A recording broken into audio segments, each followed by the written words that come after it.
take your time to trust in me, and you will find infinity. Donc, bonjour, merci d'avoir accepté de participer à cette interview. Pour commencer, est-ce que vous pouvez vous présenter en quelques mots, nous dire qui vous êtes, d'où vous venez? Donc, moi je m'appelle Jean-Pierre Esseb, je suis anesthésiste au CHU de Rennes et plus spécifiquement maintenant depuis 2-3 ans sur la chirurgie urologique et digestive lourde, on va dire, de CHU et de cancérologie. Alors, l'OFA, donc l'anesthésie sans opioïdes, est je pense, le virage des prochaines années en anesthésie. En gros, on en a un tous les 10 ans. Il y a 10 ans, c'était l'échographie, ça a révolutionné nos techniques. Et là, on est sur l'anesthésie sans opioïdes. Pourquoi c'est une révolution? Parce qu'on a tous été éduqués à utiliser les morphiniques en péro-opératoire, c'était un dogme. Et finalement, les 10 dernières années, on a commencé à réduire nos consommations de morphinique en faisant des adjuvants. Donc il y a eu la lidocaïne, la kétaline et le corrégional, et on baissait nos doses de morphinique de façon drastique. Puis, et en particulier, ça a été mon schéma de progression, en cancérologie, on s'est rendu compte que les morphiniques, c'est immunosuppresseur. Ce n'est pas une si bonne molécule que ça pour... Et donc, on a passé le pas progressivement de l'épargne morphinique, on est passé à la chirurgie sans morphinique. Et on est capable, en 2015, avec les molécules qui nous sont proposées, de faire une chirurgie lourde. Je fais des duodénopancréatectomies lourdes de 8 heures de bloc opératoire sans un morphinique. Il y a, donc c'est ce qui sera présenté à la session, différentes molécules à utiliser. Il y a le péro-opératoire, mais surtout, ça débouche sur le post-opératoire. On peut faire des chirurgies abdominales lourdes avec des patients qui arrivent en salle de réveil avec pas de douleur au repos et surtout à la mobilisation, et une douleur qui se réveille quand même progressivement sur les jours post-opératoires. Alors c'est intéressant, c'est passionnant parce que la qualité de réveil en salle de réveil est extraordinaire et ça va dans la réhabilitation rapide qui est aussi quand même des axes importants de l'avenir.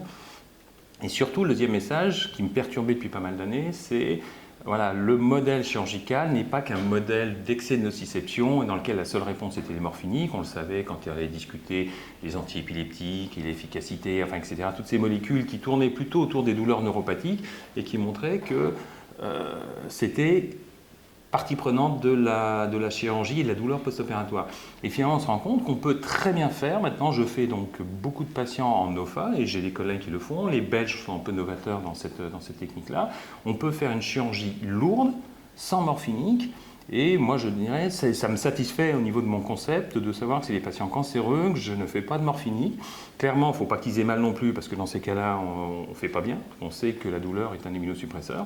Mais donc, en ayant cette expertise d'OFA, on se rend compte qu'on a amélioré la qualité du réveil. Donc, du coup, le patient mobilise plus vite et donc va mieux. Après, ça ne dispense pas d'avoir des techniques d'analgésie multimodale, voire d'avoir recours de temps en temps au morphinique en post-opératoire, mais sans forte dose. C'est vraiment clairement et c'est des choses, on a tout à valider là-dessus, la pharmacocinétique, les comportements, les types de chirurgie, est-ce qu'il y en a certains, là moi je vois, j'ai fait tout ce qui était cancérologie, urologie digestive, c'est-à-dire du foie, la vessie, du rein, de l'estomac, du côlon, de l'œsophage.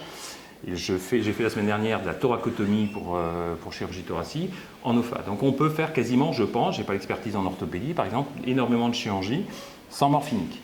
Après, il faut voir si on est sûr que les patients dorment bien. Moi, je vois tous mes patients post-opératoires, AG1, AG2, AG3, il n'y a aucune mémorisation. Est-ce qu'on provoque des risques de chronicisation? Pour l'instant, on n'a pas les données, j'ai envie de dire non sur mon expertise personnelle, mais il va falloir qu'on ait des données. Ça sera justement du genre de database. On a besoin de database. Là, voilà, on va parler des alpha-2 agonistes, donc la dexmédetomidine ou le catapressant, la lidocaïne intraveineuse versus la péridurale, des choses comme ça. On a plein de pharmacocinétiques ou d'études bien menées, mais prenant une seule molécule, on a très peu de données sur voilà, ces techniques d'OFA pures où on a très peu de données, où chacun a son expertise personnelle. Donc là, il faut impérativement qu'on fasse un cahier de surveillance et qu'on ait une database pour fournir les suivis déjà à court terme et à long terme également, surtout sur un concept opioïde free en cancérologie. Le groupe Jeune et l'ASPA vous remercie beaucoup d'avoir accepté de participer à notre interview. Merci. Merci.